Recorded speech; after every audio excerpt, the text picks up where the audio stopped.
All right. So yes, thank you everybody for joining us this evening. We are here with artist Kate McCammon to talk about her exhibition called Filling in the Blanks. Um, and for those of you who are joining us for the first time, my name is Matt Chapman, and this is Nicole Nicole. Duquesne. We're the owners of Curio. We are a art supply store and gallery located in downtown Lancaster.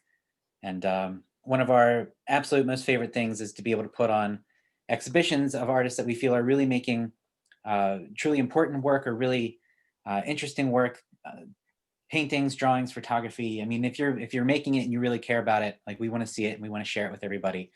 And one of the things that we really are proud of is the fact that we can offer these artist talks. And we think this is just such a great way to be able to have questions answered, give you an opportunity to meet with an artist. And if you've had an opportunity to see the show in person or if you've checked it out virtually, with this show in particular, I know there are bound to be so many questions. And we're really looking forward to the conversation. And so let's go ahead and start by asking Kate if you could share a little bit about yourself as an introduction, and then we'll get into it. Yeah, absolutely. I just want to first thank everyone for being here. It's so amazing to see family and friends and TAFA colleagues and artist colleagues. So thank you for being here. And I also want to start off by thanking Matt and Nicole. It's been such an amazing experience getting to work with you guys. And I'm so thankful for the opportunity to show at Curio. It's been awesome. For those of you that don't know, I got my bachelor's degree from MICA in 2012, and I've always been a painter. And I also got my master's degree from TAFA in 2016 now. It's been a few years.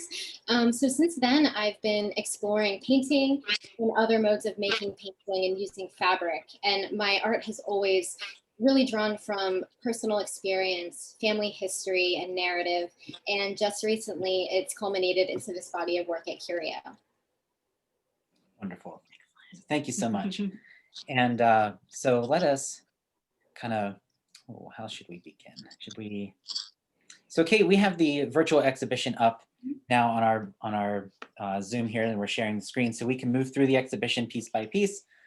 We can also, we have the artist statement that we can reference to if we like. And if there are questions along the way, absolutely feel free to put them in the chat box and we can ask those, either kind of pepper them in throughout the conversation, or we can wait until a little bit toward the end and we can start to ask some questions.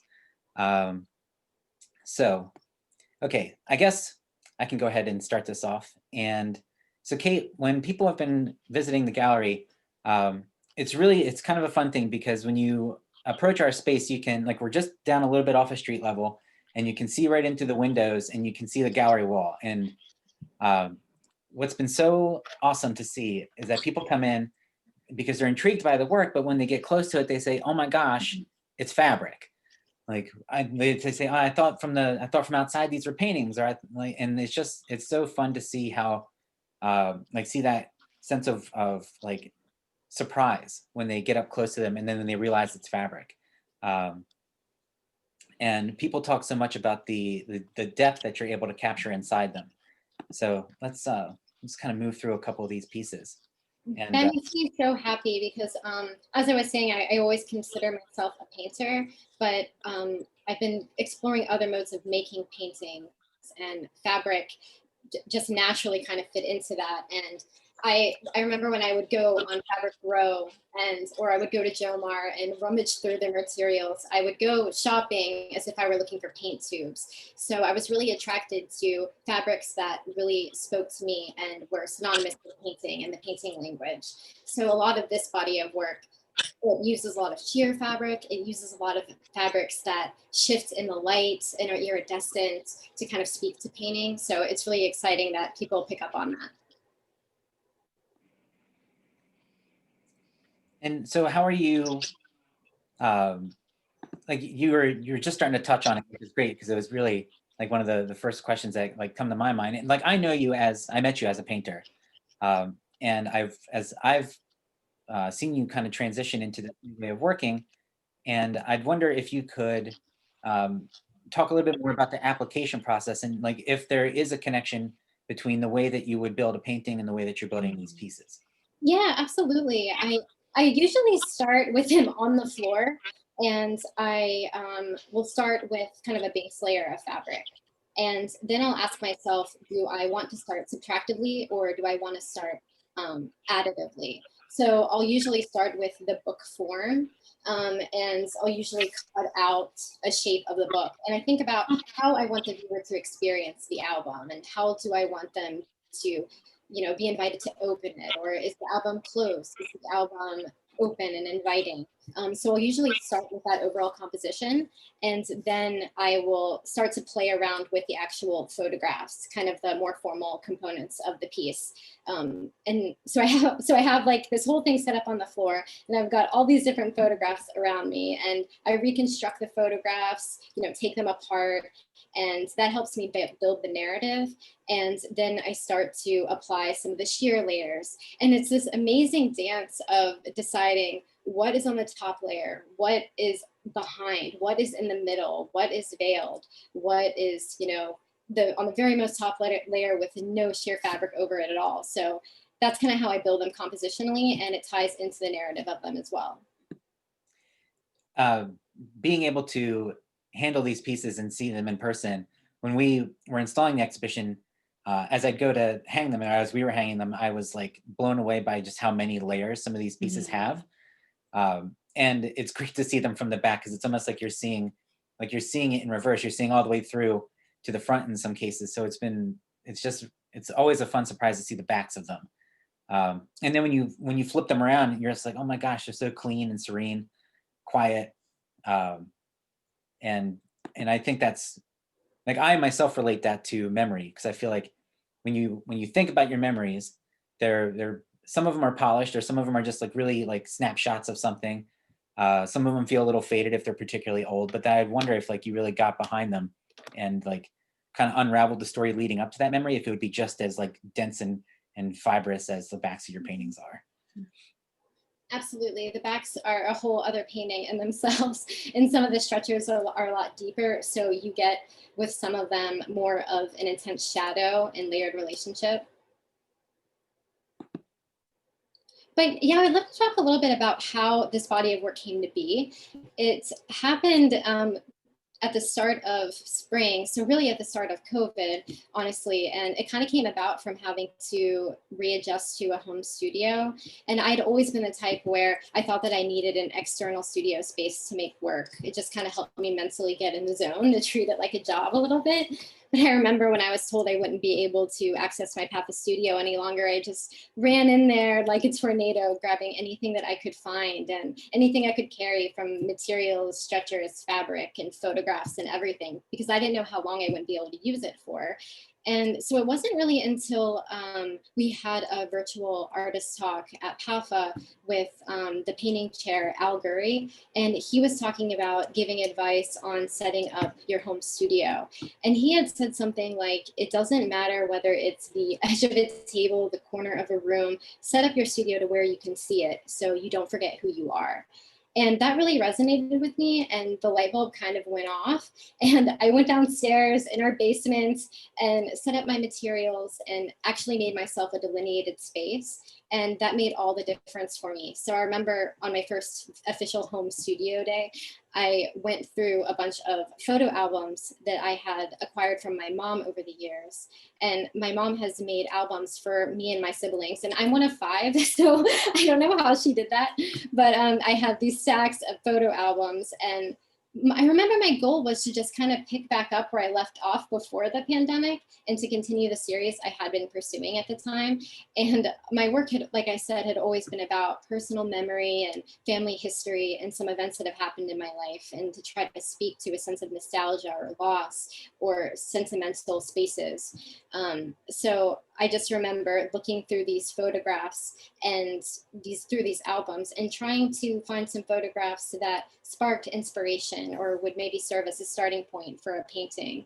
And I remember what struck me as I was flipping through the pages and listening to the crinkle of them as I turned them, or smelling the pages, because they're these physical old books, which is amazing. I would laugh at some of the scenes of me and my twin brother, or I'd skip over the awkward teen years. And through all of that, I just remember, wow, it's not any one particular photograph that is jumping out at me. Instead, it was this whole culminating experience of reading my story.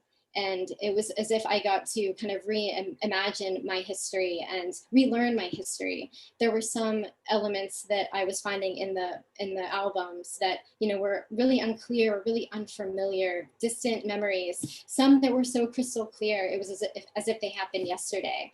And there were some images of people in my life that are no longer with me, and so they get to live on through these delicate photographs. So it was all of that that really inspired this body of work. And the process of looking through these albums, it really was like filling in the blanks, which ended up being the title for the show. And yeah, it was just a really interesting experience. So that's basically the genesis of the work, and the shape and form of the album became the motif in the paintings. Yeah, I love that you call them paintings too. I think that's great. Yeah. And so, like, as like, I mean, when you came into these albums and you're in, you know, looking through them and you're kind of rediscovering all of these things, like, was there a moment where you felt like your relationship with memory was starting to change? Yeah, absolutely. Because as I said, it was kind of like rediscovering certain things. There were things that I hadn't thought about in a long time, or things that were really familiar to me, things that weren't, or things that changed. It was when I got to the point of reconstructing the photographs and combining them with these materials, it was as if I was recreating the memory, and turning it into something completely new, which was an interesting experiment along the way. I really like the idea of recreating a memory and Mhm. making it something new. I mean, I think there's a lot of times, and you know, as we get older, we kind of look back and we reminisce on our childhoods. We reminisce on, like in your case, you skipped over the awkward teen years, but um, this exhibition has really kind of made me go back. Like as we get to spend time with them in the gallery, um, I find myself just kind of like when I'm in the space by myself, I just walk the gallery and I look at these pieces and I think about my own histories. And I myself, I think I don't have any photos of myself from like the teen years or like Mhm. my adolescence. Um, and that one with the birthday presents, Mm. this one like really gets me because I think the only couple photos that there are of me are like during birthdays where I'm like really young and I'm so excited for what's ever in that package. And this one really made me get up close and I'm like looking at the paper and I'm loving like there's Rugrats Rugrats wrapping paper paper. and Yeah. it like took me back to all that time and I'm just like, man, like those were really great times where you could get excited about like a sense of wonder and things. Um, and when I had that realization, I realized that's what it's like looking at these pieces. Like there's just such this like like just staggering sense of wonder that comes into these. Like this one in particular, this one really visually catches a lot of people off guard because they think that like the left side of the piece, that kind of plaid page uh, pushes forward, but it's actually the one that's farthest Pushing back. behind. Mhm. Um, and when they realize that like that you're the cut, like that little version of you on the page is you from the cutout, and then like they kind of like it's just this really wild like removal. Like people do this, and like when they're talking about it, like it does this so much, and it's such a cool thing. Because I'd wonder if that's what it's like to kind of like push forward or move backward through your own lineage. Absolutely. And I think this is a really good example of that. This one kind of came about from thinking about the process of making an album, and almost like the figure in the memory, making its own album and kind of coming to life and creating a new memory. And I think that's mimicked in the way that I play with what's on top, what's behind, and that little dance that happens. How naturally, with these elements, particularly of the photographs, how naturally does it come to place them, whether they're on top or they're behind several layers, or even where they're placed in the composition? Yeah, it kind of just happens all at once as I'm playing with the layers and as I'm kind of going through the narrative, or sometimes the photograph tells me, you know, like the basketball image, the one on the left, that's an image of my dad when he was younger playing basketball. And that one, I wanted the story to be really faded because it was this really old photograph. And because my dad is no longer with me, I wanted it to just feel really embedded and ghostly. So sometimes it's a conceptual or personal elements or reason why I make them recede or make them come forward. And the one next to it is titled Brothers, and that one was kind of like this fun little story about my twin brother and my older brother, and just the closeness of them, and the figure behind the one on top kind of feels like it's the shadow of the figure on top, but it's really a different person. It's my other brother. So sometimes the photograph tells me whether, and the story tells me whether it wants to be receded or whether it wants to be on top. I also just want to say something about this image because we're on it. This, I think Matt and Nicole know what I'm going to say. So the cool thing about installing is that sometimes really amazing discoveries happen along the way. And with this pairing, I remember we were kind of playing with how close they were to each other, and we kind of scooted them together a little bit more. And then Matt fixed the light. And when the light was fixed, the shadow in between the pieces became an album, became this beautiful album shape, these pages. So I just thought that was really amazing and a really beautiful moment. I have a feeling Sean Hildreth's mind just went. Yeah, I think so. I think I heard it from here. I just made a huge sound effect. That's I was like, Kate, since we are resting on this image, the one that's titled Brothers, I love this one so much because it is the one that I think people stop and look at the most, because they expect that the shadow behind it is the same, like the shadow of the image that's in front of it. And when it's not, it's got this like really great kind of like Peter Pan feel to it, where it's like the shadow dancing away. Yeah, absolutely. Especially if you shift around it and look at it from a different angle, it's really quite playful. Yeah. And people are like, wait a minute. Oh, so there's more behind it. Like, it's such a great thing to watch people engage with this work. Probably more than any exhibition we've had in the space. I think people like get really up close to these pieces. That makes me happy. And like, you know, like I am myself am definitely the type of person that like really wants to see how something's made. So I'll get like as close as I can before someone says, hey, you're too close. Like in a museum. Like in a museum. But and usually it's like, man, like look at like I'm looking at like the topography of a piece, or I'm like trying to figure out how the material was applied. These, I'm just looking deeper into them because I want to see like what's, if there's anything else hiding like around it or behind it that I should be picking up that I haven't noticed before. But it's been really fascinating to watch people engage with the work in this show. And particularly, I'm just going to move a little quick through here. This set of three, people really stop on this one, particularly the kind of purple one in the center. Because if you are off to the side on this one, it turns like a really opaque cobalt blue. And then when you stand in front of it is when the imagery in it kind of reveals itself. And it's such a fun optic thing that happens. And it definitely makes, like when people catch it, like, whoa, and then like you just see them kind of like bobbling back and forth in front of it. Yeah, I'm really excited about that one because you can't really see in the photograph, but there is like this blue mesh that is over the entire purple piece. And just as Matt says, when you walk around it, it just becomes nothing but blue, but you do see the little orange edge of the book. So I think that's just a really cool discovery that happened. And that's what I love about working with this iridescent fabric. It becomes a little material discovery along the way. You don't always know what it's going to do in different lighting, but I think that really speaks to the content of, you know, fleeting memories and memories washing away or evolving over time.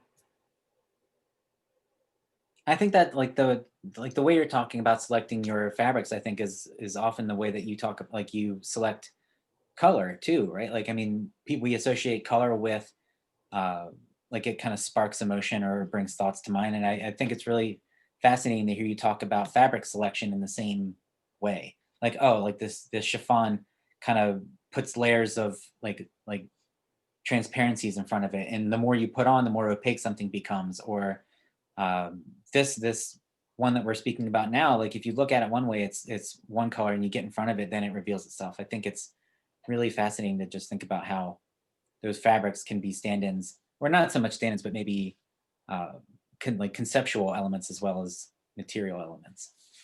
Absolutely.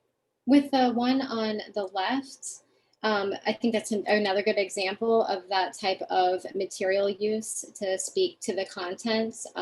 There's like this really nice, velvet, velvety green, blue material that's supposed to kind of mimic Lake Michigan, and that's what that particular piece is about. So yeah, I would often use fabrics to try to accentuate the memory or the atmosphere from the original photograph.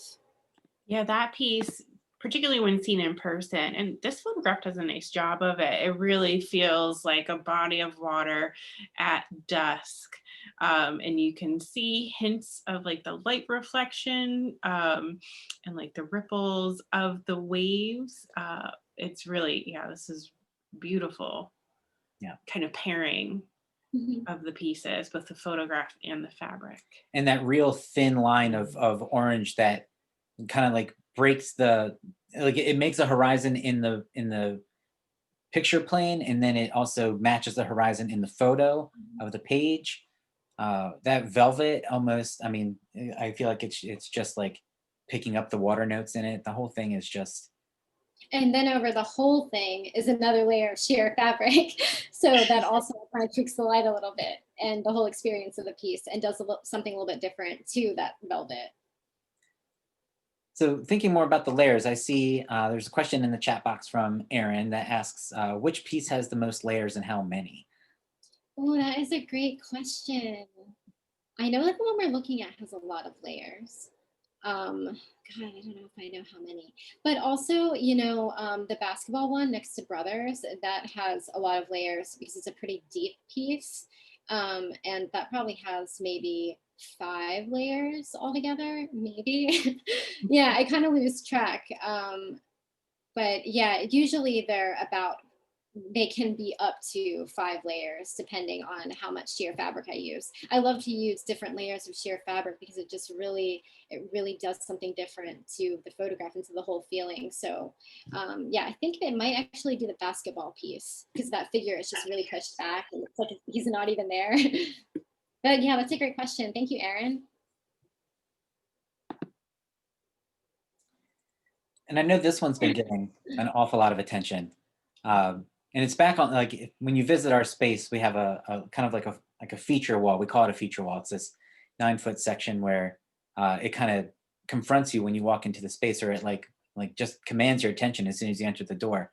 And it's one of the like I'd say it's one of the smallest pieces in the show, but it's got so many people resting on it, and it's been fun to hear people say like they feel like it's them in the frame, or it looks like someone that they know, or like it's wild because I mean there are no faces, and even the one that sort of has like the forehead and hairline, like people are like, wow, like that reminds me of this person, and I'm just like, how crazy is that you can kind of like transpose somebody else into that frame.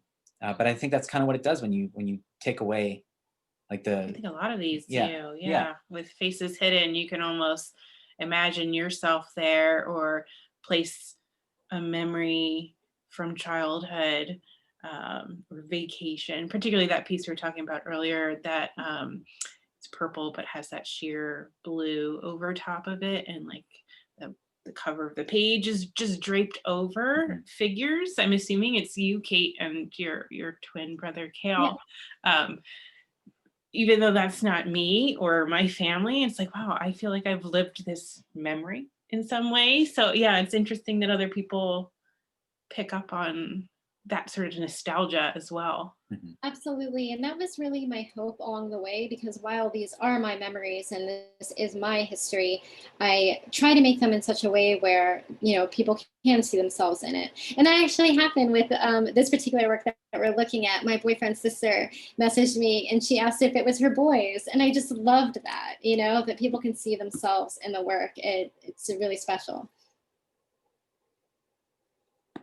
So Kate, when you brought these in, you had a very, very large number of works with you. And like from all of these, and I know there were maybe like 5 or 6 that you were dead set on being in the exhibition. Is there a particular piece now that we've kind of had it up for a while that you are just like so happy is out there? Yes, the one we are looking at. Mhm. Yeah, this one was one of the earlier ones in the series, and yeah, when you put it up on the wall, and I could finally see it outside of my basement studio, and in proper lighting, and the red was just singing, and it for me, this one is kind of like when I'm in the space, I kind of read the show from left to right in a story. And it kind of starts with this one. This one's called My Album, and it's closed but yet inviting because you can almost see little slivers of what's underneath the cover. So it's just like the beginning of my story, inviting the viewer to want to open it up and then read the rest of the show and the little clusters in the show. So yeah, this one was definitely one I was just so excited to see on the wall, and it's just like the first sentence in the exhibition. So yeah, I was really excited about it. Yeah, the red is such a bold and vibrant color, and the way the light hits it, I mean, it stands out. I mean, some of the other pieces you have in the exhibition have the same kind of red, whether it's in some plaid pattern, but it really truly stands out. And I think this may be the largest piece Mhm. too. So it really, yeah, it's invading. Like you want to go up to it. I know I do want to go up to it and like I want to turn that first page. Like it's sort of like this little preview of what's inside. Yeah. Yeah, and just those 2 slivers off the side, that like you're just like, I want to know what those are. Like I need to see the rest of that photo. And like you believe that it's under there too.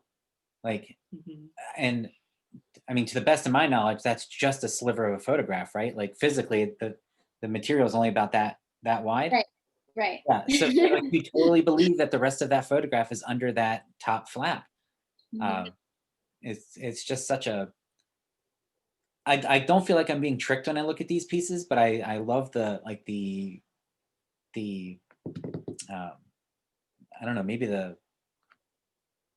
The illusion. yeah, it is an illusion. I think it's an illusion because like I really want to know what the rest of those images are, and I feel like that way with a lot of your pieces in the show. Um, and talking about like the use of actual photographs, like I mean, you're using the real photographs in many of these, right? And many of them I'm using the real photographs, yeah. And some of them they are ones that I printed or copied, but a large amount of them are original photographs. Because I'm a twin, I'm lucky that my I feel like my photographs have been duplicated a zillion times thanks to my mom. But yeah, a lot of them are original ones. So are there any that like you're dismantling the one and only copy of the photograph? For some of them, yes. Is that a tough thing? I think about this a lot. Yeah, I think about this a lot, but I don't know. It hasn't really been tough.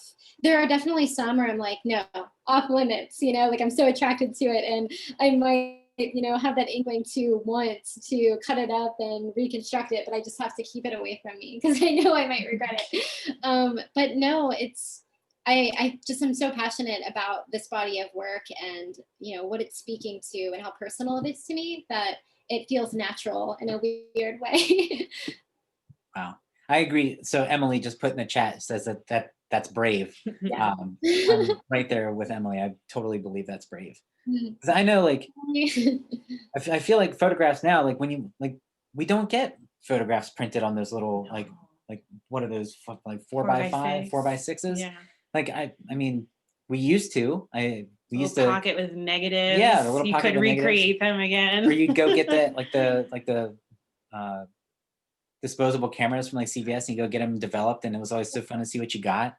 But now I feel like with our phones, we're just able to take photo after photo after photo, and it's always there. And I mean, I'm totally guilty of this too. I take so many photos in a day, and I never look at them. You definitely don't print them out. Yeah, we definitely don't print them out. And so I think just maybe even the act of like sifting through all these like actual real photographs, they become objects, they become relics almost. Um, and I could definitely see it just being a really hard thing to say, all right, I'm going to cut this up and we'll see where it goes. Yeah. But I Cool. suppose if you know that there's maybe another one out there somewhere, it's maybe a little easier to take that first cut. Yeah, somehow it just happens pretty naturally for these. For the Michigan ones that we were looking at earlier, those ones actually had a little bit of a different experience than some of the others because instead of just referencing my old childhood photographs, I was referencing photographs of mine that, were ones I had taken on my phone, and of recent events. So I think that kind of changed the feeling for me personally when I was making them because I had all these photos. I got all these photos printed and intending to use them for the paintings. And I remember as I got them in the mail, I was like, oh man, I just want to make my own album, and like save these photos forever. But I had a whole bunch printed. But that feeling I think came into those two Michigan pieces, the one on the left and the one on the right. It kind of felt like, okay, I'm sitting down here just as my mom did and making these photo albums because I want to preserve and hold and protect these memories. That is great. We should talk a little bit about how we curated the show and like the intention of how we hung the work. So it's very purposeful. Yeah, so Kate, why don't you dive in for a second? I would love to talk about that. So as Matt said, I did bring in a whole bunch of work. So the editing process was really fun. It's funny when you get your work out of the studio, there are some where I was like, yes, I know this. I know I want this to be in the space. And when I got them in the show, I was like, oh no, I don't actually think that this will work in the context, or I'm not sure I'm really feeling it with the others. So yeah, once we kind of narrowed it down to a select amount, I think we all knew that we wanted it to not be a typical hanging. We kind of wanted to have clusters and little groupings. And for me, that really, the salon style of some of the walls really speaks to how you might see photographs in someone's house or how you might see them displayed in a scrapbook. So I definitely wanted that to be an element to make it feel homey and to really speak to the photo albums themselves and the experience of what's happening in the paintings. So yeah, it was really cool to have these little groupings. And again, I think that's one of the most amazing things about having this opportunity with Matt and Nicole at Curio is that, it's amazing to have this show, but it's an even more amazing thing for it to allow you to see your work in a completely new way. So getting to see these groupings, makes me think in the future when I'm in the studio, thinking about my works more in context with one another and having little groupings and little stories with one another. So it definitely has an effect on my process, and I'm excited to see where that goes. But as I was saying earlier, with the red piece kind of for me being the first piece that you look at and then you travel through, that's kind of how I feel. You start with that one and then you go to the Michigan cluster, and then you go to what I call the Virginia or grandfather cluster. And that cluster, it's cool because I didn't even really see those pieces together until we put them on the wall like that. And it was really fun because those became a new story for me, and kind of connected memories that happened in different times, but it connected them because of the way we installed them. So this one was really fun. We kind of played with, again, how close things were, how they were spaced out. And I like that, certain things are lining up with one another and others aren't. But a lot of these pieces, the red one on the top and the narrow one on the bottom and the large pink one, those were all memories of visiting my grandfather in Virginia when I was really young. And I think, I'd only met him a few times in my life.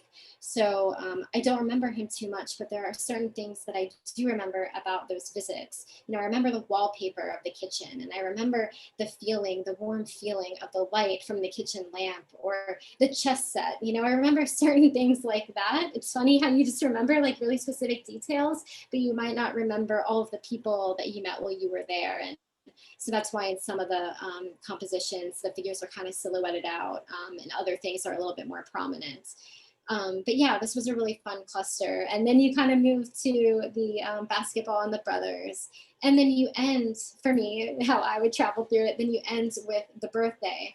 And another discovery I made when we were installing this is that the birthday image in this piece is part of the same series of photographs as the cover of the red piece. So I just really love that kind of bookend thing that happened there. Yeah, and I think from a like a curatorial standpoint, the hanging of this exhibition, uh, they've all been a lot of fun. Like every exhibition we've hung in this in the space has been a lot of fun. They've always transformed the space, but some works ask for order and like perfectly spaced, negative space between each piece. They're looking for that straight line read, and others like almost make you put them down too low or up too high because they're just like commanding the space. I think this exhibition, as you said, it felt more like how people we wanted it to, like all of us wanted to make it feel like it's how you would hang it at home. I mean, if you, I'm gonna go back to this grouping here. Like, I feel like if you go up the stairs in a lot of people's homes, they just have photos going like up this incline, and they're just kind of like just knolled out just right, so like you can see each one from an eye level, and you kind of after a while you just kind of move past them. Uh, but I think the way that we installed this exhibition, it just felt it was fun and playful, and I imagine it was similar to what it was like to create the work. Yes. Uh, I haven't been in your new like your studio space since. I mean, you've moved in like kind of down into your basement with it, but I would imagine there's just like it just feels like it's being worked in all the time, and it's being played in. And I think that it's not a bad thing to say that like you're playing in a studio to make work. I think like there's definitely a sense of serious play, um, and I feel like the way that this exhibition was installed really kind of captures that. And it's also the way like you arrange photos in the photo album, like you said. Mhm. Like you find like you want these three photos on a page, but like you have one vertical and two horizontals. So like how do you lay it out the best way? And like do you add some other thing in there to kind of fill out the rest of that space? Um, I think we definitely had some moments like that in this hanging, which was really great. Absolutely. I want this selection of three works that are hung together right beside on the wall of that grouping. This stops a lot of people, and I think it's because it's such dark fabric. It's really bold in that sense, and kind of like draws one in to look even closer, not just because of the layers, but because of the kind of the deepness with that like dark black, dark blue fabric. Do you want to talk a little bit about these? Because these also have like these ephemera um, elements in them that I don't they happen in a couple of the other pieces that are in the show, but the three of these like have that same kind of yellowed old paper, old tape, kind of like you unearthed this from the Mhm. 1950s yellowed paper. Yeah, absolutely. I'm glad you pointed that out. So I kind of consider this one the absence cluster, and the piece on the right was actually the first piece of the whole series. And then the bottom piece was the second one. So these ones were really fresh, and I was really thinking about all these new ideas. And I would say they're a lot about my father. The one on the right is called Going to College. And so yeah, these are all just scenes of him and thinking about him and thinking about looking at these photographs of him.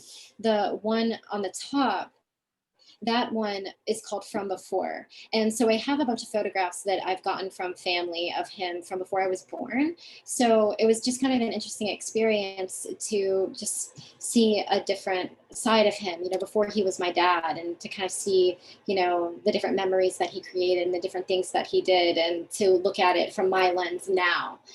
So that's what that piece is about. And again, the way that these are made, a lot of the figures are, cut out, and there's a silhouette. So my hope was that people can really insert themselves in these, especially with the one on the bottom. There's just like a little edge of thread to kind of be a placeholder for an image. So yeah, these ones, the beach one, the one on the bottom, and then the one on the right, those ones don't quite have as many layers. They're a little bit more on the surface, but they're definitely speaking to that sense of absence or sense of loss. which I think is really fascinating too, because that one on the bottom with the beach, like you had just mentioned, that little box of thread. I mean, it's almost like you're saying it's a like a sense of absence and loss, but like it's almost asking you to fit your photo there. Like you're like, oh, I've got just the one to go there, and you could just like pop it in. It's almost like the piece would open after you did that. Um, And this one was fun. This whole series was really fun. To play with materials in more of kind of a raw way, like with the little piece of tape that's on the one on the right, and then with that thread. So the materials are just really raw in these ones, and it kind of invites you to, want to repair it or want to add more tape or want to protect it. It just, I think, speaks to the fragility of it, of the actual object of photographs, but also just the fragility of memory in general. These three do really draw people in, and it's lovely to have some more meaning behind them. mhm. And so we are coming up on 7:45. I think this could be kind of a good opportunity to allow for some questions. Like if anybody wants to put something in the chat box, or you're certainly welcome to pop on your microphone and your cam if you like, and ask the question. But I think this could be a good opportunity.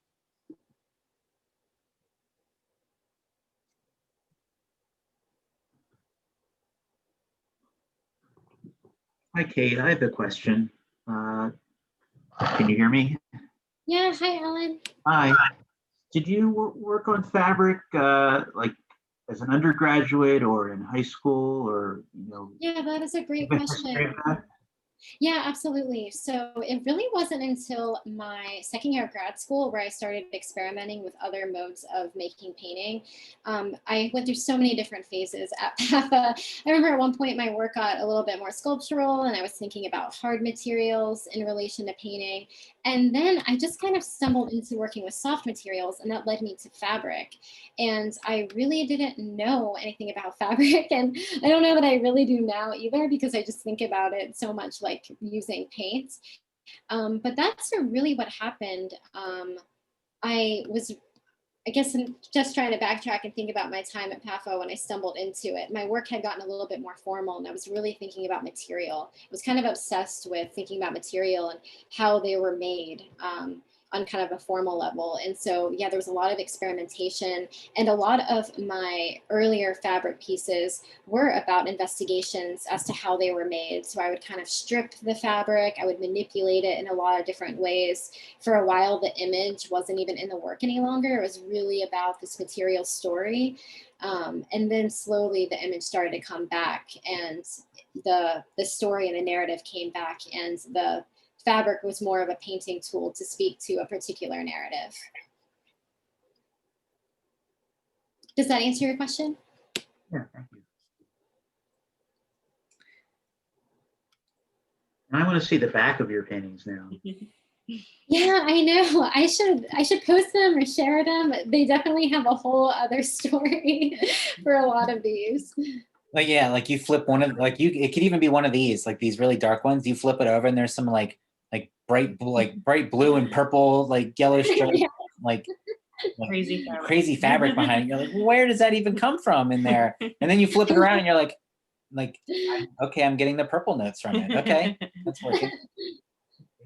So Kate, like you were just talking about how you're really into the material, and you started thinking about them formally, and then the image would kind of like remind you like, oh no, I'm here, and then like you're kind of pushing back and forth between the two. Does like, is there ever a moment where like the formal quality of the work wins over the image, or do you try to find like a balance in each one? I feel like I try to find a balance in each one. For me, when it's for me now anyway, this might not have been the case before, but for me now, when it's just about the material, I don't feel satisfied. I feel like there needs to be a personal connection for me that, or an image that can recall a personal connection. So I think in the work, I tried to balance it out, and have both these painterly formal elements that kind of marry with the story or the narrative that I'm trying to convey. I guess maybe actually the second one, the one that's checkered, that I don't think we've talked about yet, the one that's checkered with the two little guys. I call that one siblings. Yeah, this one on the bottom. This one was actually probably the most formal of any of them in the series. And this one I think was like the third or fourth piece that I made in the series. So it was really early on. And I remember this one came about because when I was looking through a box of a bunch of different photographs, there were these photographs that you could tell that they were accidents. Like someone had just, taken a picture of something and they might have moved and it just got printed in their film. So I remember just really, thinking about those little imperfections and wanting to highlight those. So this piece is made of incorporates 3 different photographs that were those little imperfections, of those little mistake pieces. So I think this one probably has a little bit more of a formal element, but again, I think with the title, I did try to think about the relationship of these formal shapes. And it kind of speaks to me and my twin or siblings in general. Now, I like looking at this one. This is something I noticed in the gallery too. Like the way that you, like the way that those kind of like beige rectangles sit perfectly in the checks of that pattern. Like it almost gives them like a sense of shadow, like they levitate off the surface. Mm-hmm. But I think it's the other way around, right? Like the fabric is cut out and those are behind it. So the squares are actually on the back layer. Yeah, Yeah. I had to remember. Yeah. The squares are on the back layer. Yeah, and the checkered is cut out around them on top layer. And it But totally flips. the photograph corner is on the topmost layer. Yeah. Yeah. And so that's a perfect little segue into a question we just got. And it said, do the photographs do them justice? Oh, do the photographs of these pieces do the actual piece justice? I think it's a little tricky because when you see them in person, yeah. Oh, thanks, Erin. Thank you for that. Yeah, when you see them in person, like even when I was just talking with Matt and Nicole about when my brother visited, I got to take him through the show. And I'm always sending my brother pictures of my work. He's kind of like my go-to person. Like I say, hey, Kale, do you like this? Like, what do you think about it? And if he says yes, it's like, oh my God, it must be a good piece. But yeah, so even when he saw the show, he was like, oh my God, I had no idea that these were so three-dimensional, that they were so layered.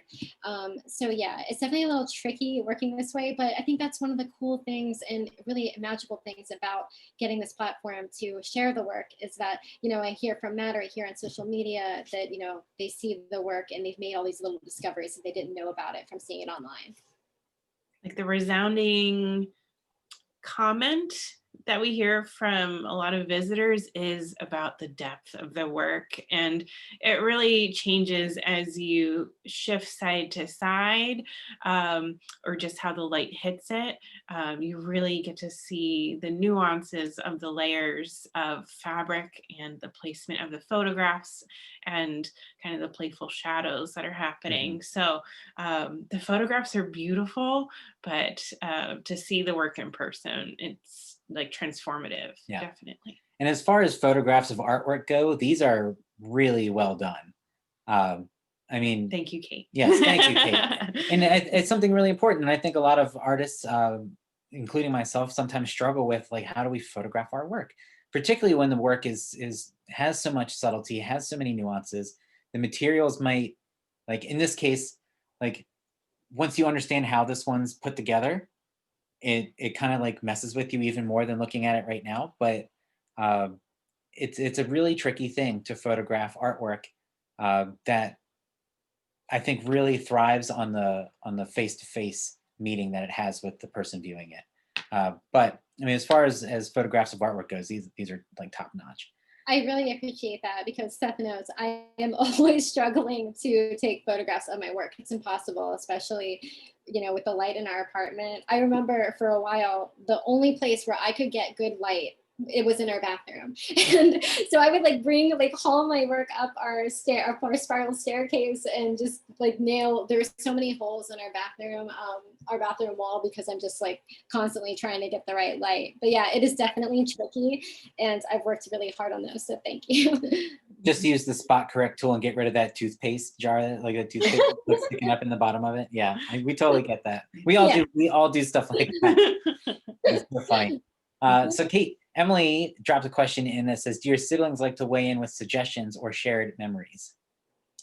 I don't know. I have a sibling on the call. I don't know if Dorothy does, but Kale sometimes does. Yeah, he's kind of my go-to. But yeah, I really should ask them a little bit more what they think. I love that question. But yeah, sometimes Kale, he's the one that chimes in. My twin brother. Yeah. That's great. Right. So Kate, if you have your chat box open, there's a wonderful comment by Krista that you should take a look at. Oh, thank you, Krista. I really appreciate that. Thank you so much. Kate, I have a question. Yeah. They're all different sizes, your pieces. What makes you determine what sizes you do for each piece? And do you prefer to work in the larger sizes or the smaller sizes? That is a great question. So a lot of the times I feel like I determine the sizes when I'm thinking about how I want the viewer to experience the album. So for in some cases, I think especially with the red one, the album is over life size, like it's really big. But then some of them, I think I just want them to have more of an object-like feel or an intimate feel to them. I think a couple of the ones in the grandfather Virginia cluster, there are really small, tiny pieces in that cluster. And those ones actually, those ones isolate the actual photograph. So I wanted those to feel really delicate and really intimate. And I'm trying to think of some other examples. Even the red grandfather piece, just that the book that's kind of trompe l'oeil-ish on the edge of the canvas or on the edge of the stretchers. That one, I wanted it to feel life-size, like you could just pick it up off the table and open it. So I think that's how I choose how I want the viewer to experience. That's how I choose the scale. I want to think about how the viewer is experiencing the object of the book. And sometimes that experience is dictated by the particular memory that I'm using for inspiration. And I don't know if I really have a preference for one or the other. I think it was really getting into the sort of medium to larger scale because I could really stretch out the fabric and have a lot of empty space for the fabric, because I feel like just those little empty moments of fabric kind of shifting in the light are just as important as when there is a figure or when there is a little bit more things happening in the composition. Thanks. Yeah, thank you for the question. Kate, I had a question about kind of similar to what Krista was talking about with the sense of light. I'm one of the people Matt was describing as coming in off the street and being amazed by Thank you. what I immediately thought of, especially the ones with a lot of chiffon, were it put me in mind of oil glazes and how so many layers of like semi-transparent glazes get put onto oil paintings to give them that luminous quality. Is that, I know you said you came from a painting background, is that what you were working in before? Or So I was working with a lot of oils. Yeah, haven't had too much experience doing glazes when I was working with more traditional paint. But yeah, that's such a great comment. A lot of my work when I was working with paints, I used a lot of squeegees and materials that would kind of make striations on the surface and kind of just have that sense of swiping away, just as the fabric does when you walk around it and you can see the threads and you can see how it shifts color. So I think it's kind of more of a textural thing. I didn't do too much glazing, but when I was painting, I was really into textures. And so I think that's kind of how I chose a lot of the fabrics.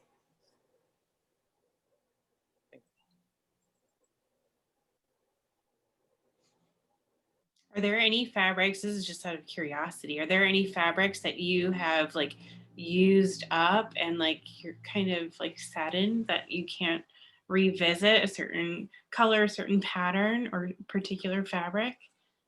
That is a good question too. I mean, I was really bummed when I ran out of the red velvet fabric. because, you know, that's like one of my favorite fabrics, but that might be easy to kind of get again. But yeah, I really loved that one in particular. I'm trying to think of any others. Yeah, yeah, I think that it's those really special velvet ones that when they run out, it's a bit of a bummer, but yeah, it kind of pushes me to do something new. Like I have so many scraps, I have so many containers, so many bags full of materials. So when I run out of one that I really love, it kind of pushes me to use those scraps and see what other things could happen that might not have happened before if I had the fabrics that I really love. So I love that. I Yeah. love that spin on it. Yeah, my gosh, that's like such a positive response to that. Because I'm even dealing with that right now. I'm like this low on an ink that I'm in love with, and I don't think I'll ever be able to get it again. And I'm like terrified to use it because it'll be gone. But what's the difference if it's going to sit in its tube and not get used? It may as well be gone already. I think that was a really tricky thing about COVID too, because I had all this material in my studio and I just couldn't use it, and I couldn't take everything back with me. So that definitely forced me to adapt a little bit. All right. Are there any other questions out there before we decide to wrap it up for the evening?